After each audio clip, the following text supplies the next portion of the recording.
Bonjour, que notre Seigneur Jésus-Christ vous bénisse en cette belle journée du 18 juin 2021 et qu'il vous comble de toutes ses grâces. Aujourd'hui, nous allons parler de la méditation quotidienne de la parole de Dieu. Il y a encore beaucoup d'enfants de Dieu qui ont la misère à comprendre c'est quoi la méditation. Donc, nous allons en parler afin que vraiment tous comprennent que c'est euh, un devoir quotidien et que nous devons en fait exercer. Aujourd'hui, nous allons lire dans la parole dans Josué 1, verset 8. Ça dit ceci, je vais lire. Que ce livre de la loi ne s'éloigne point de ta bouche. Médite le jour et nuit pour agir fidèlement selon tout ce qui est écrit. Car c'est alors que tu auras du succès dans toutes tes entreprises, c'est alors que tu réussiras. Parole du Seigneur, c'est Josué 1, verset 8. Dans ce verset, le Seigneur s'adresse à notre frère Josué et lui demande que ce livre de la loi ne se mette pas de sa bouche. Le livre de la loi, c'est quoi? Ce n'est rien d'autre que la Bible, c'est la parole de Dieu. Donc, ici, Dieu nous encourage tous aussi, nous qui sommes chrétiens, à garder ce livre près de notre bouche, à le méditer jour et nuit. Ça veut dire on médite le matin, on médite le soir. Pour agir fidèlement selon tout ce qui est écrit. Ça veut dire qu'on ne médite juste pour avoir une information, mais on médite dans le but de mettre en pratique ce qu'on a lu. L'enfant de Dieu doit prendre un temps quotidien, tous les jours, pour méditer la parole du Seigneur, pour lire la parole, la méditer dans le but de la mettre en pratique afin de porter du fruit. Parce que si on a la parole juste pour être informé, sans pourtant la mettre en pratique, on ne pourra pas porter de fruits et on sera des chrétiens charnels, des chrétiens qui ont la vie de l'esprit. La méditation de la parole quotidienne est très importante pour tous les chrétiens. Et nous allons tous nous y adonner avec une entière persévérance. D'ailleurs, on continue à définir c'est quoi méditer, parce que parfois on se dit, tout le monde comprend, mais ce n'est pas vrai. Donc on va lire ensemble le dictionnaire, ce que signifie méditer. Sur le dictionnaire, méditer veut dire soumettre quelque chose à une longue et profonde réflexion. Donc je relis.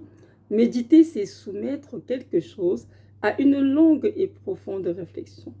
Donc, méditer la parole de Dieu, c'est soumettre la parole de Dieu qu'on est en train de lire à une longue et profonde réflexion.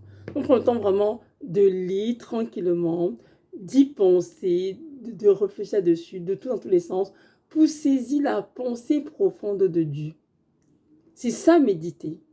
On dit que lorsque nous méditons, on doit prendre le temps de méditer, non pas le faire en courant, comme si c'était, comment dirais-je, un travail de guerre. Non. Il faut prendre le temps de nous asseoir dans notre calme et tranquille, étant posé pour lire tranquillement la parole de Dieu, laisser le Saint-Esprit nous enseigner, nous illuminer et nous révéler la pensée de Dieu pour que nous puissions donc mettre la parole en pratique plus aisément. Il y a beaucoup de chrétiens qui se réclament être chrétiens, qui crient être chrétiens, qui ne veulent pas lire la Bible. Mais non, ils doivent comprendre que c'est impossible de réussir une vie chrétienne sans la méditation de la parole de Dieu. Nous, nous allons dans Josué 1, verset 8, c'est ici. On dit, médite le jour et nuit pour agir fidèlement selon tout ce qui est écrit. Car c'est alors que tu auras du succès dans toutes tes entreprises, c'est alors que tu réussiras. Donc, si tu veux réussir dans ta vie, toi qui m'écoutes, si tu veux du succès dans toutes tes entreprises, tu dois apprendre à méditer la parole de Dieu et ce quotidiennement.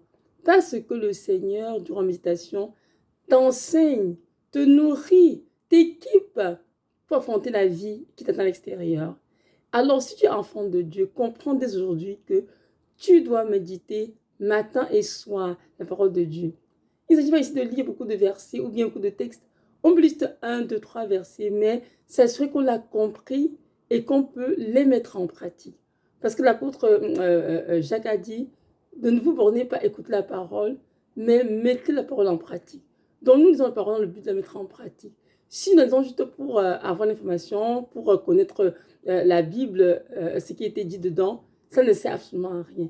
Nous devons la lire et la mettre en pratique. Je prends un exemple. Si on dit dans les 10 commandements, tu ne voleras point. Aujourd'hui, qui lit ce passage, doit méditer et comprendre c'est quoi que veut dire voler. Voler veut dire prendre sa permission. Voler veut dire prendre quelque chose qui appartient à autrui en son absence. Ça veut dire beaucoup de choses. Donc, dans la journée, lorsqu'on sort de notre maison, ou bien sûr dans la maison, on s'assure de ne pas voler. Parce que voler ou bien prendre quelque chose qui est autrui sans permission, c'est aussi voler. Donc, on s'assure de ne pas voler parce que voler est un péché et nous devons éviter de voler. Donc, méditer la parole de Dieu, c'est vraiment entrer en nous-mêmes et la comprendre en sens profond dans le but de la mettre en pratique et donc, par conséquent, de porter du fruit pour la gloire de Dieu, bien sûr. Parce qu'il y a dans Jean 15 qui désigne pourtant du fruit. Amen. Et nous devons tous les jours travailler à cela. Il est écrit dans le psaume 119, verset 105, dans le psaume 119, verset 105, la parole de Dieu est une lampe à mes pieds, une lumière sur mon sentier. Donc la parole de Dieu est ce qui éclaire tout chrétien. Sans la parole de Dieu, on n'est pas éclairé. C'est pourquoi il y a beaucoup de chrétiens qui ont compris cela et qui prennent le temps tous les deux de lire la parole de Dieu. Ils savent que bien, ça reçoit la lumière qui les éclaire. Si tu es chrétien et tu la parole de Dieu, tu ne médites pas. Cela veut donc dire que tu as beau te dire être chrétien, tu es en fait d'un intellect spirituel parce que tu n'es pas éclairé. Et aussi, je voudrais aussi nous rappeler dans cette vidéo que lire la parole de Dieu, c'est aussi, nous devons aussi prier, pardon, pour que le Saint-Esprit de Dieu nous accompagne, nous éclaire dans la phase de comprendre la parole. Parce qu'on la lire aussi comme juste un livre, comme un roman, sans rien comprendre. Mais c'est l'Esprit de Dieu qui donne cette capacité de comprendre la parole de Dieu. C'est la raison pour laquelle tous les chrétiens, avant de lire la Bible, doivent dire Saint-Esprit, je t'en prie, enseigne-moi, éclaire-moi et accorde-moi la grâce de comprendre ce que je lis. Pourquoi? Parce qu'il écrit dans la parole qu'après l'ascension du Seigneur de Nazareth, il a dit qu'il enverrait le Saint-Esprit. Il a dit, je vous enverrai le Saint-Esprit et sera l'Esprit de vérité qui vous enseignera toutes choses et vous rappellera toutes choses. Donc l'Esprit de Dieu qui est en nous est notre consolateur, notre guide, notre enseignant. Il a pu nous instruire. Donc c'est important de faire la Bible comme un roman, comme un livre quelconque. Nous prenons le temps vraiment de prier, de dire Saint-Esprit, je t'en prie, illumine-moi, éclaire-moi, de me comprendre la révélation de la parole de Dieu, afin de la mettre en pratique. Et il le fera, car il est en nous pour cela. Amen. Alors, mes frères et sœurs en Christ, je vous encourage fortement à méditer la parole de Dieu matin et soir et d'agir fidèlement sur tout ce qui est écrit. C'est alors que vous aurez du succès dans toutes vos entreprises et c'est alors que vous réussirez. Notre Dieu est un Dieu rempli d'amour. Notre Dieu est un Père qui est conscient pour nous et il désire que nous puissions croître spirituellement. Et qui veut de croissance parle de nourriture.